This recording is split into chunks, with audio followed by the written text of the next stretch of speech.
One take. This is NBA One Take featuring yours truly, Pretty Boy Lakers. This is NBA One Take for your head. NBA One Take for your brain. Coming to you live from Newburgh, New York. This is NBA One Take. It's March 8th, 2023. For me, I got 3 games on the docket, as well as a preview of something I watched. The first game I got to talk about is my LA Lakers beating the Memphis Grizzlies on Pau Gasol's retirement night. Pau Gasol is going to be a Hall of Famer.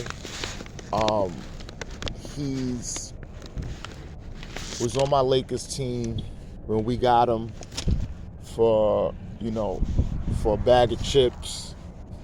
And that Kwame Brown and was his brother. So it was Chris Mim. It was a lot of guys in that trade, and at the time I was just totally happy. I knew how great he was. He was just in Memphis getting swept and doing big things, but they just never had anything around him. And at the time when he was with LA, there was just issues with Kobe and management. I knew Kobe wasn't going to get traded. I knew all the time. I was hearing them like, yo, he's not going anywhere, bro. I said, he's not going anywhere. Bro, he's out of there. Chicago. This team. No. He's not going anywhere. I said, the reason was all that they went through. All that they went through with this guy. They're going to try to provide him a player, to come to the team to win. So, and I'm like, yo, man, who we gonna get, bro? We had Kevin Garnett. There was a couple players, that was, heavily rumored, and for some reason they didn't come. But when we finally got Gasol, and I said, yo, this look like it right here, man. Dominant big man. He get 20-something, 10, get some assists, block shots, whatever. All right. And lo and behold, man, let's win the 2 titles with him. Gasol, and some arguments, a little argument. He could have got Finals MVP back in 2010 against Boston. Gonna leave that alone a little bit. Nah, they had to get the cold. You had to get the cold. Cold was just like, cold was cold. But yeah. So when I'm like, yo, you got him. But yeah, it was a great night. Vanessa Bryant, other players, past players on the teams. I can't name them all. It was just a lot of players that played on the championship teams that was there, celebratory for Pau Gasol. So he gets his jersey retired right next to Kobe's, number 24.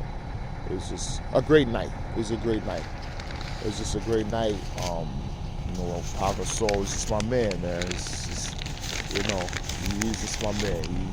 He got work done. So it's just all respect, love that he got his jersey retired, and they did right by my man. But into the game, Anthony Davis, he had a monster game, man. 30 and 22. It was just looking like an old lady. Dennis Schroeder had 17 and 9. Rui Hachimura finished at 17. And Austin Reeves finished also with 17 for my Lakers. And for the Grizzlies, Jaren Jackson Jr. had 26 and 8. Tyus Jones 16. And Xavier Tillman finished with 11 and 10. Grizzlies still playing without Ja Morant. We don't really know too much what's going on. But we just know that he's still away from the team. They're trying to figure things out with him. There's a lot of things going on.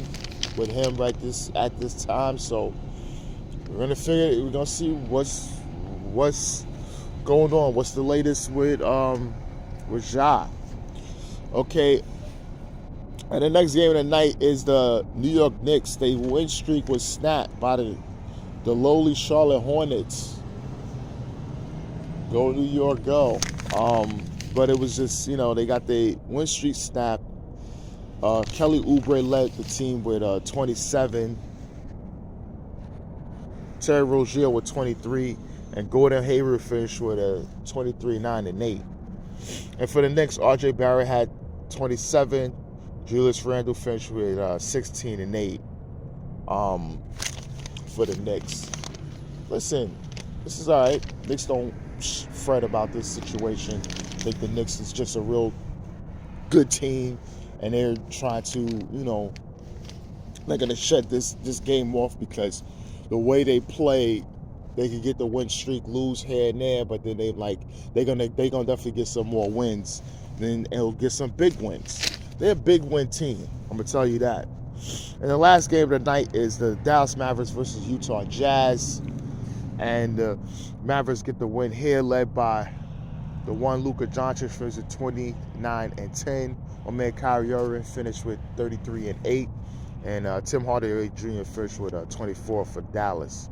And for the Utah Jazz, they led by Lloyd Marketing. He had 33.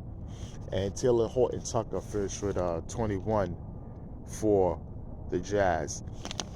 Good win for the Mavericks against a team that's definitely not tanking, and they're trying to find their way into play-in too, despite what people are saying. And Dallas still trying to figure things out, man. Their position right now is fading in the standings. I think they don't really want to get out that play-in situation. I don't think Dallas wants to be in a play-in, because the play-in thing is getting a little jumbled up, and then they can get a wrong matchup, and then they can potentially be out of there, which would be a real depressing season. I don't care what you got in Kyrie. Those guys went to the conference finals last year. Their expectation is getting back. Mark Cuban. We're going to leave that at that. All right. And the thing I'm going to talk about, the preview. A review. Chris Rock's special Selective Outrage. Now, this comedy special, he touched on a lot of things. A lot about woke culture, people getting canceled. He said a lot.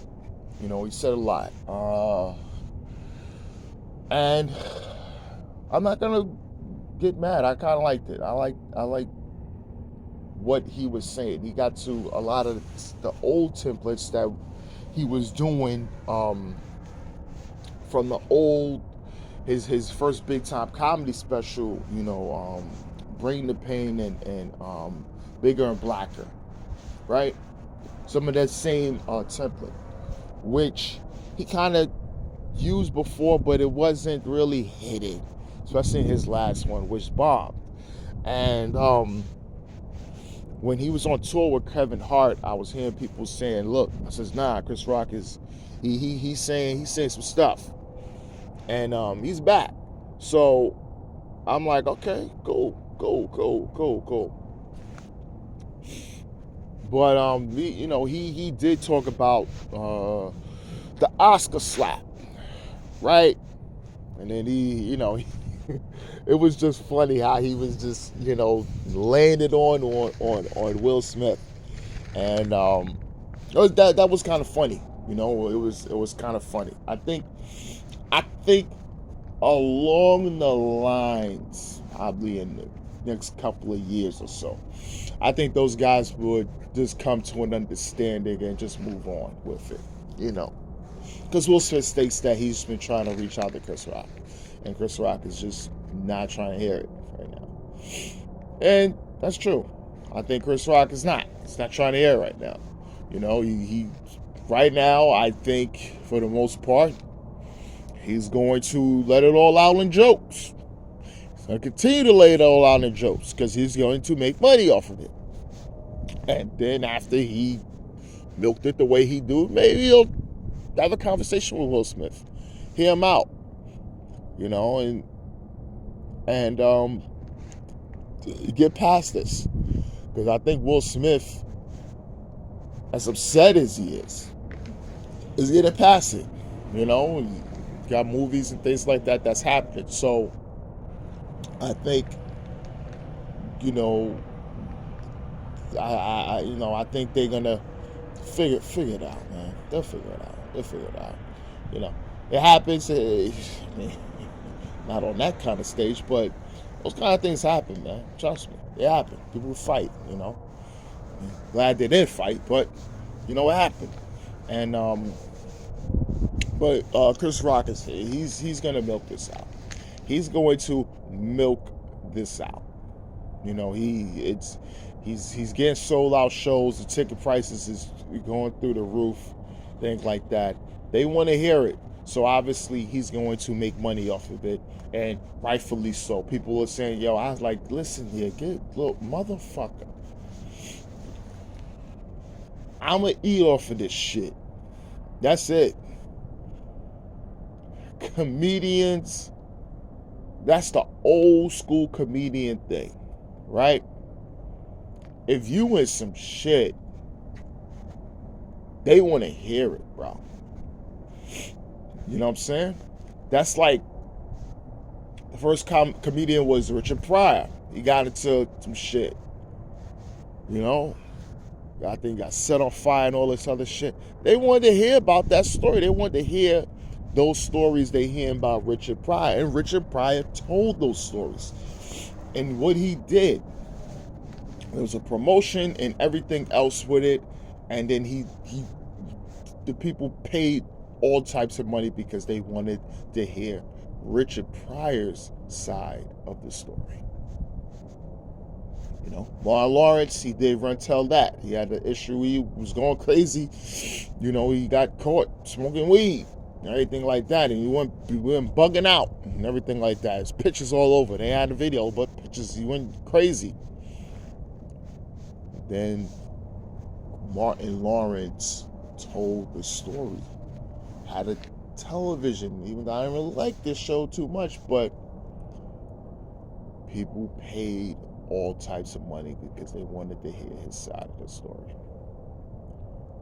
And that's what Chris Rock did. And Chris Rock is, he's supposed to do this. They want to hear it. So he's going to tell it, and rightfully so, they're going to pay to hear it. But this is NBA Onetake. This is Pretty Boy Laker, and I'm out.